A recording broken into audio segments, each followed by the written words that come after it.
नमस्कार।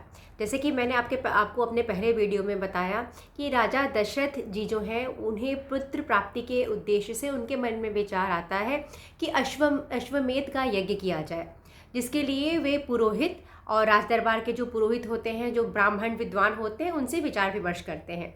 उसके पश्चात वो अपनी रानियों को जाकर यह बात बताते हैं कि आप दीक्षा ग्रहण कर लें और हम लोग यज्ञ करने जा रहे हैं। परंतु इसके बाद सुमंत्र जी उनसे बोलते हैं कि वे उनसे कुछ अकेले में कुछ कहना चाहते हैं।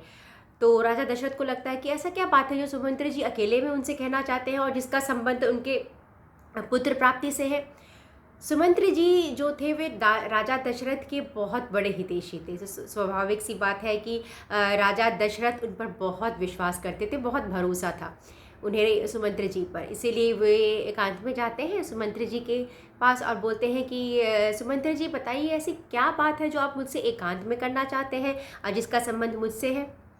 तब सुमंत्र जी कहते हैं कि ऐसा इतिहास में कहा गया है और पुराणों में भी वर्णित है, जो सनत कुमार जी ने सतयुग में कथा ऋषियों को सुनाई थी, वह कथा मैं आपको सुनाने वाला हूँ, जिसका संबंध आपके पुत्र प्राप्ति से है।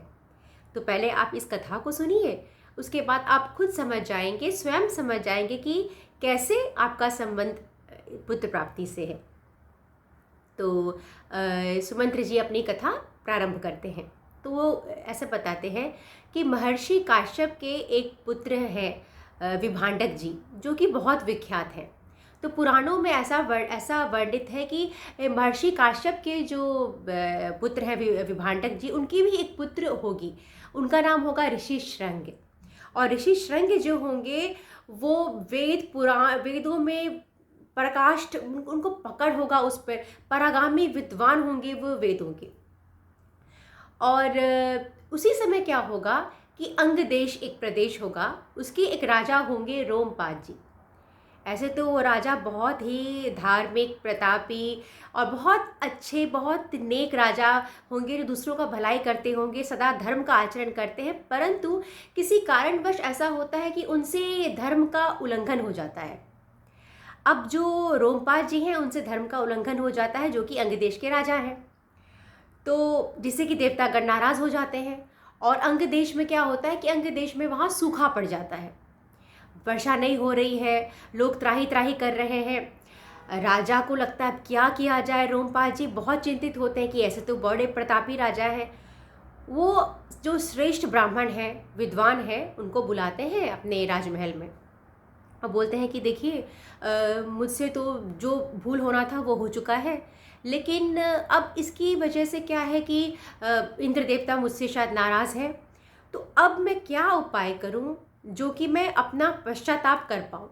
इतने बड़े राजा होने के बावजूद भी जब उन्हें अपनी गलती महसूस होती, उन्हें लगता है कि इस चीज़ में उनकी गलती है, तो सबके सामने वो अपनी गलती को एक्सेप्ट करते हैं। तो वो सबके सामने आप आके बोलते हैं कि आप ही हैं जो मुझे अब मेरे राज्य को बचा सकते हैं। आप लोग विद्वान हैं, श्रेष्ठ हैं, बताइए क्या करूं कि इंद्रदेव मुझसे प्रसन्न हो जाएं, अब वापस से अंग देश में बारिश हो। तो जो विद्वान लोग हैं वो राजा से विचार विमर्श करने के पश्चात कहते हैं कि देखिए, जो महर्षि विभांडक जी हैं, काश्यप के काश्यप मुनि के बेटे, वो तो बहुत प्रख्यात हैं। उनका भी एक पुत्र है, उनका नाम है ऋषि श्रृंग, जो कि हमेशा जंगल में ही रहा है। वह जंगल से बाहर आया ही नहीं है कभी, वन से बाहर आया ही नहीं है कभी, और विभांडक जी के साथ जंगल में ही रहा है। उसे बाहर का दुनिया का कुछ अंदाज़ा नहीं है कि बाहर का दुनिया होता कैसा है।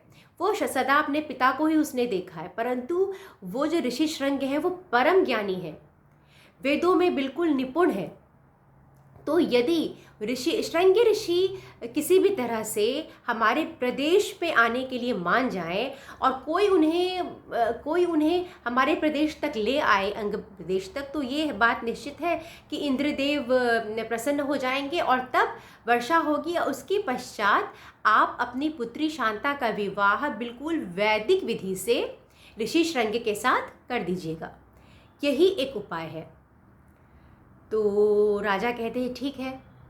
तो वो समझ जाते हैं राजा, परंतु प्रश्न ये है कि उन्हें बुलाया कैसे जाए।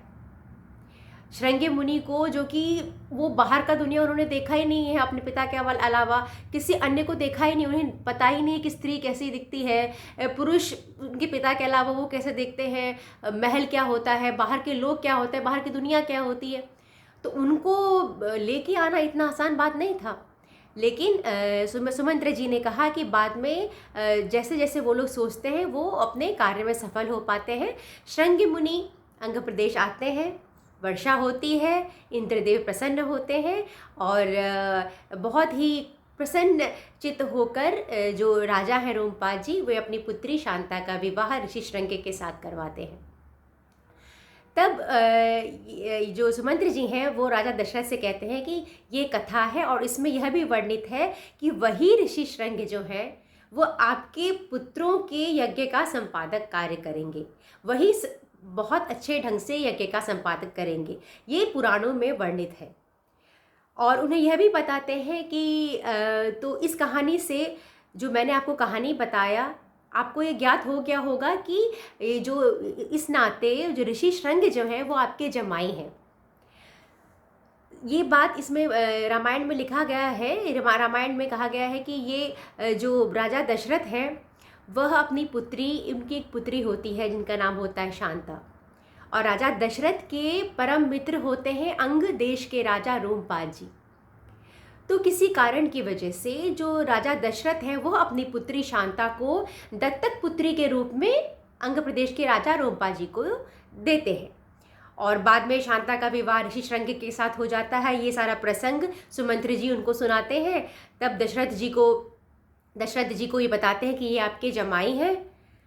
ये सब कहानी सुन के दशरथ जी बहुत प्रसन्न होते हैं, और वह लेकिन एक उनके मन में एक जिज्ञासा जागृत होती है कि ऋषि श्रृंगी को जब बुलाना इतना आसान नहीं था, उन्होंने बाहर का दुनिया कभी देखा ही नहीं था, तो आखिर रोमपाल जी ने ऐसा क्या किया, किस विधि से ऐसा क्या किया कि ऋषि श्रृंगी को उनके प्रदेश अंग प्रदेश में आना पड़ा और उनका विवाह शांता के साथ हो गया। चूँकि वो जिज्ञासु था, वो जानना चाहते थे कि शांता का विवाह कैसे ऋषि श्रृंगी के साथ हुआ। वो बहुत उनका मन हो रहा था कि सारा कहानी वृत्तांत से सुमंत्र जी उनको सुनाए। तो वो सुमंत्र जी से पूछते हैं कि आप बताइए पूरा कहानी की ये शांता का विवाह ऋषि श्रृंगी के साथ हुआ कैसे, और वह उस प्रदेश में आने को कैसे माने अंग प्रदेश में। तो मैं आपको अपने अगले वीडियो में बताती हूँ कि सुमंत्र जी ने एक कैसे ये कहानी को बताया कि आगे क्या कहानी की ऋषि श्रृंगी जो है अंग प्रदेश में कौन थे ऋषि श्रृंगी, कहाँ कैसे पले बढ़े, अंग प्रदेश में कैसे आए, उनका विवाह शांता के साथ कैसे हुआ, और बाद में ऋषि श्रृंगी ने ही राम लक्ष्मण भरत शत्रुघ्न इनकी दशरथ के पुत्र प्राप्ति हेतु जो पुत्रेष्टि यज्ञ हुआ, उनका अश्वमेध यज्ञ का पुत्रों के लिए जो यज्ञ हुआ उनका संपादन कार्य कैसे किया। आप मेरे वीडियोस के साथ बने रहें, मुझे सूचित अवश्य करिएगा कि आपको मेरा वीडियोस कैसा लग रहा है। मुझे सुनने के लिए बहुत बहुत धन्यवाद।